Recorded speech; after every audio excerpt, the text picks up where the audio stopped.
नमस्कार, मैं हूं आकाश मिश्रा। आप देख रहे हैं मेरा गांव मेरी धरोहर न्यूज़ चैनल। इस वक्त हमारी मौजूदगी है मधुबनी जिला के खजौली क्षेत्र संख्या 22। जिला परिषद सदस्य हमारे साथ हैं जो किसी परिचय के मोहताज नहीं हैं, जिनका नाम दीपक कुमार सिंह है। 2 बार प्रमुख के रूप में भी विजयी हुए थे। लोगों के बीच किस वजह से लोग इनको इतना प्यार और आशीर्वाद दे रहे हैं, इस विषय में हम बात करेंगे। साथ ही मधुबनी जिला क्षेत्र संख्या 22 में इनके द्वारा की गई कार्यों को लेकर बात करेंगे, इनकी उपलब्धियों को लेकर बात करेंगे। आखिर क्या ऐसी वजह रही कि वो इंडिया गठबंधन से एनडीए गठबंधन आ चुके हैं।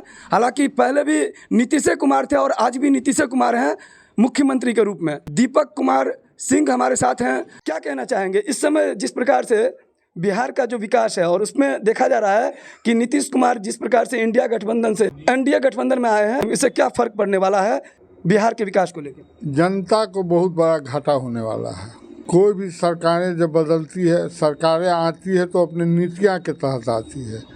अदला बदली अगर कोई भी कुर्सी पाने के लिए करे तो नीतियां बदलती है। हर पार्टी की नीतियां अलग होती है। तो उसके तहत मैं समझता हूँ कि बिहार के जनता को काफ़ी दिक्कत होगा, मशक्क़त करना होगा।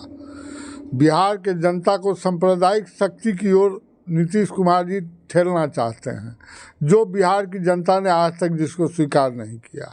आगामी लोकसभा चुनाव को लेकर जहां एक तरफ लोगों की अपना एक मत है, देश का जो बागडोर है किनके हाथों में हो कि देश का जो है चहुमुखी विकास हो और भारत जिस प्रकार से विकासशील है, विकसित की तरफ अग्रसर हो जाए। इस देश का प्रधानमंत्री कैसा हो, आप 1952 से अब तक का गणना कर लीजिए। जितने भी प्रधानमंत्री बने उसने देश को दिया। नरेंद्र मोदी पहले प्रधानमंत्री हैं जिन्होंने देश में नफरत फैलाने का काम किया और सब बेचने का काम किया।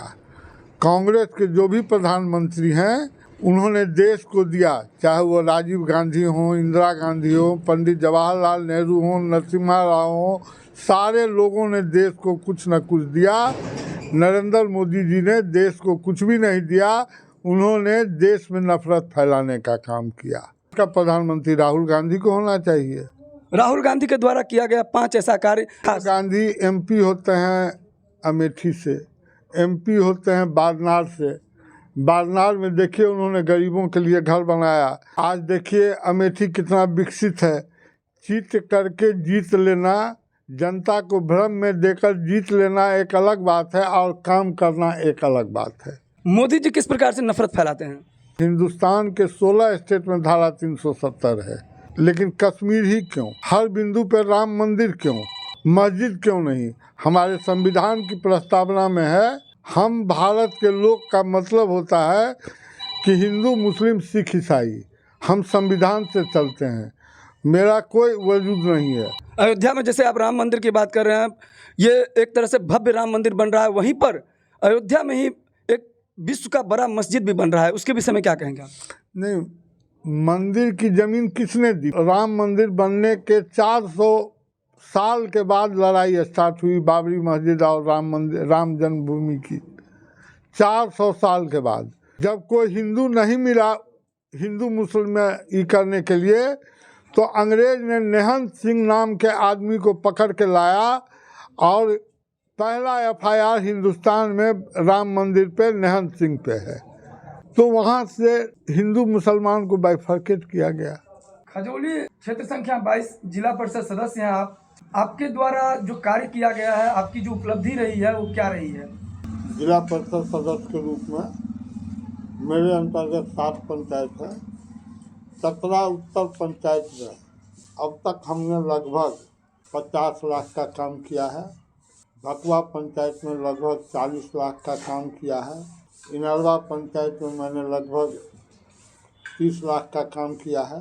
चनर्दी पंचायत में मैंने 27 लाख 28 लाख का काम किया है।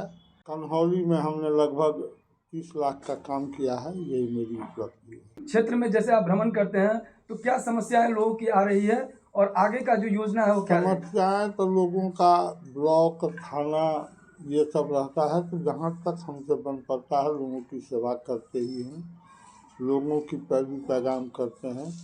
लेकिन एक जनप्रतिनिधि का काम पैरवी पैगाम नहीं है, विकास के लिए हम लोग चुने गए हैं। विकास का काम हमसे जो संभव होगा करेंगे। मैं 2001 से लेके 6 तक प्रमुख रहा। खजौली कलवाही ज्वाइंट प्रमुख में था। खजौली कलवाही का एक भी ऐसा सड़क नहीं है जिस पे मैंने फुट फॉरवर्ड समिति का काम नहीं किया। और 38 पंचायत समिति क्षेत्र में हमने सामुदायिक भवन बनवाया। कई जो सरकारी योजनाएं आई पैसा हमने खर्च किया और धरातल पर उतारने का काम किया। क्या वजह रहा कि आप राजनीति में आए थे? मैट्रिक पास करने के बाद, इंटर पास करने के बाद मैं यूथ कांग्रेस का अध्यक्ष बना। सुबह संध्या जी मेरे जिला अध्यक्ष थे। कांग्रेस से मेरा लगाव था। मेरे पिताजी से स्वर्गीय शकूर अहमद जी का लगाव था। मेरे यहाँ आना जाना था। बहुत सारे लीडरान आते जाते थे। उसी में मैं भी रम गया और राजनीति से इंटरेस्ट रखने लगा। जिला परिषद अध्यक्ष जो इस वक्त बिंदु गुलाब यादव हैं, कुछ जिला परिषद सदस्य द्वारा अविश्वास प्रस्ताव भी लगाया गया था और बार बार उनके ऊपर आरोप लगता गया है। क्या मत है कि हमारी अध्यक्षता के नेतृत्व में हर मेंबर को समान रूप से काम आवंटित किए गए हैं।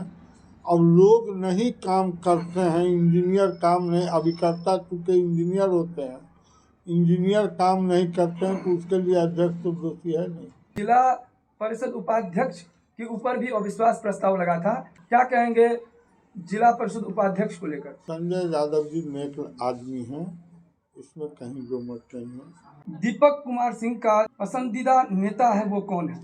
मेरा पसंदीदा नेता बिहार में डॉक्टर शकील अहमद हैं। कृपानाथ पाठक हैं। क्या ऐसी खासियत है उनमें? डॉक्टर शकील अहमद एक नेक आदमी है। कभी भी गलत राह पे कार्यकर्ताओं के लिए नहीं जाता है। कोई भ्रष्टाचार का आरोप उस पर नहीं लगा। कृपानाथ पाठक जी सभी लोगों में घुले मिले हैं। हर एक छोटे से बड़े कार्यकर्ता के दुख सुख में रहना। वैसे शकील अहमद साहब का भी है कि वो हर कार्यकर्ता के दुख सुख में होते हैं, लेकिन कृपानाथ पाठक जी भी उनसे कम नहीं है घूमने फिरने और लोगों से हिले मिलने। राहुल गांधी तपस्वी हैं। राहुल गांधी ने इस देश के जनता को दिखा दिया है कि इतना पैदल चलना, लोगों के बीच जाना, लोगों की दुख दर्द में शामिल होना। राहुल गांधी जी को लोगों ने इस देश के गरीब गुरबा के गाड़ी कमाए के रुपया को खर्च करके पप्पू बना देना, ये बीजेपी वालों का काम था। लेकिन राहुल गांधी जी ने आज साबित कर दिया कि वो पप्पू नहीं है, वो एक तपस्वी है। सारे पप्पू का जवाब उन्होंने भ्रमण करके दे दिया। अयोध्या में भव्य राम मंदिर का निर्माण कार्य हुआ है, जहां पर एक तरह से देखा गया कि पूरा भारत राममय हो रहा था। इसको आप किस प्रकार से देखते हैं? मेरे गांव में भी राम मंदिर है। मैं अपने राम मंदिर को नहीं बनाता हूं। और अगर मैं हिंदू हूं तो भय प्रगट कृपाला दीन दयाला कौशल्या हितकारी। भगवान राम का जन्म ही नहीं हुआ, वो प्रगट हुए तो गर्भगृह कहाँ से आया। मैं इस बात को मानता हूँ। इस वीडियो को ज़्यादा शेयर कीजिए और अगर इस चैनल पर नए हैं तो चैनल को सब्सक्राइब कीजिए और नीचे कमेंट्स करके बताइए आगामी लोकसभा को लेकर के देश का प्रधानमंत्री कौन हो जो देश का चहुमुखी विकास करे और देश का सर्वांगीण विकास करे। वीडियो फोटो कह रहे हैं।